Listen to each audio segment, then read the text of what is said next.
After a couple months of rumors and speculation, Tesla has officially unveiled the refreshed 2021 Tesla Model 3, and in this video, I'm going to be going over all of the changes that are included with this update. Welcome everyone to Project Future. My name is Zach and I make videos about electric vehicles. So if you enjoy this video and want to see more, make sure to like and subscribe. So the Model 3 has been in production since late 2017, and there have actually been a lot of updates to the car since then, but they haven't been rolled into an official refresh before. I recently made a video talking about why you should not buy a used Tesla Model 3, and some of these rolling updates are reasons that I talk about. But those updates were not really for cosmetics or convenience, and most were fixing issues behind the scenes or improving capability, such as the update to the car's self-driving computer.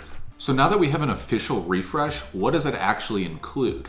Now, starting on the interior, Tesla has updated the center console in the Model 3, and they've made a couple much needed improvements here. First off, they got rid of the piano black finish on the center console and went with a matte black, which looks so much better. The old piano black was atrocious and was a magnet for dust and fingerprints, and most people just ended up covering this up with one of the many vinyl wrap kits available. They also got rid of those magnetic doors that were driving people insane. The old doors took a bit of a learning curve to get used to, but once you did, I think they were okay.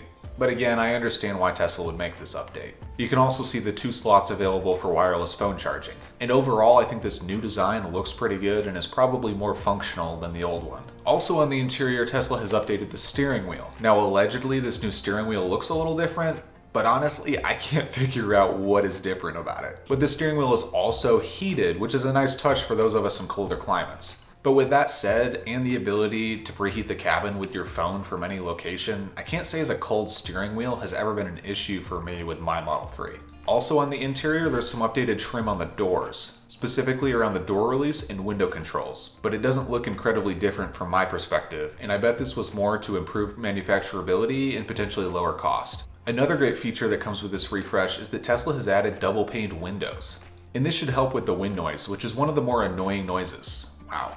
Say that 5 times fast. Annoying noises, annoying noises, annoying noises, annoying noise.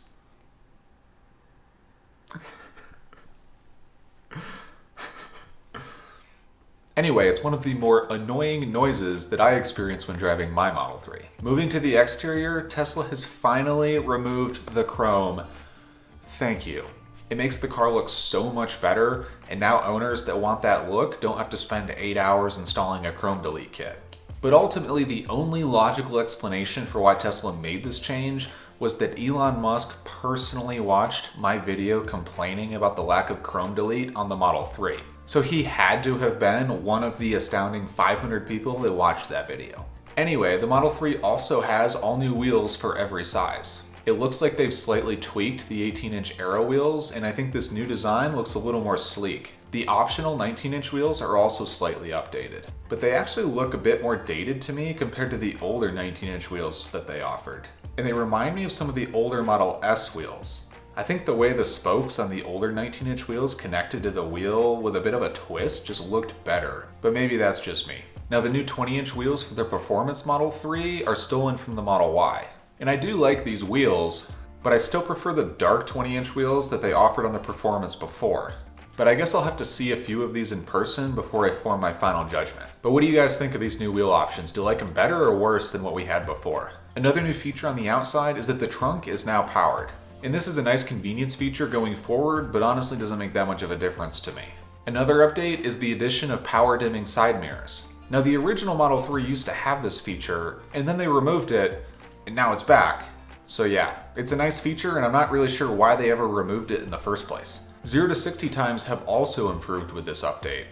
Or have they? I'm not sure if this new version of the car is actually faster, or if they're just counting the 2 5% power increases that were rolled out through over-the-air updates over the last couple of years. For example, the long-range dual motor has been advertised at 4.4 seconds to 60 for a long time now, even before the 2 5% power increases, and 4.2 is about what owners are reporting after those updates. So this might just be some sneaky marketing by Tesla, and I'm really curious to see if these new cars are actually faster. Now lastly, the range of every version of the Model 3 has gone up. Most notably, the long-range dual motor has gone from 322 to 353 miles of range, but that is an EPA estimate and hasn't been tested yet. It seems like most of this range increase is coming from the addition of a heat pump like the Tesla Model Y uses. This is a much more efficient system for heating and cooling the cabin. This is a great update for the car and should reduce the effects of cold weather driving on range. The older versions of the Model 3 used a resistive heating system that was way less efficient compared to a heat pump.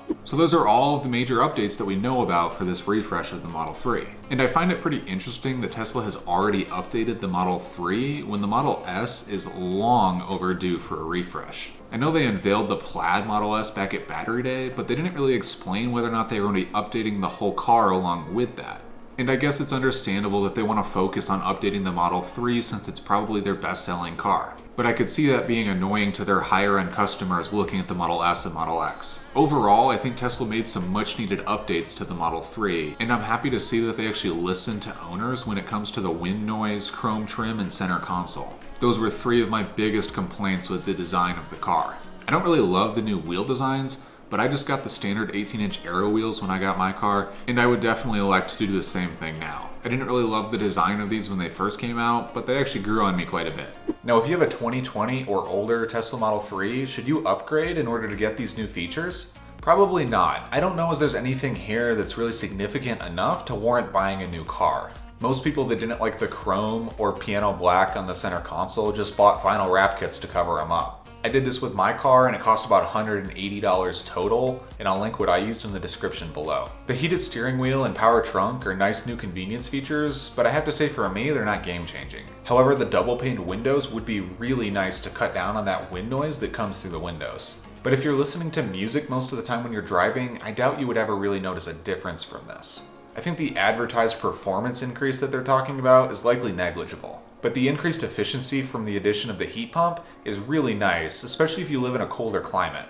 Is it worth upgrading just for that? Probably not, but it really depends on your specific situation and whether or not you think an extra 10 to 15% range is a big deal for you. What I will say is that if you're trying to decide between buying a new or used Tesla Model 3, I think these updates are significant enough to warrant just buying a new one. With the current very small price difference between new and used Tesla Model 3s, there were already very few compelling reasons to buy used, and I think this might be the final nail in the coffin. Unless used prices drop significantly in the near term because of this new version of the car rolling out. This new version of the Model 3 is already rolling off production lines in Fremont, so if you purchase one today, you'll be getting all of these updates. And if you are planning to buy a Tesla, you can use my referral link in the description down below when making your purchase, and we'll both get 1,000 free supercharging miles. Regardless, it's definitely nice to see Tesla doing some more regular updates with their cars. But what do you all think about these updates? Are you excited to see them, or do you wish that something else were included? Let me know in the comments down below, and make sure to like and subscribe if you enjoyed the video. But that's all for today. Thanks for watching, and see you next time.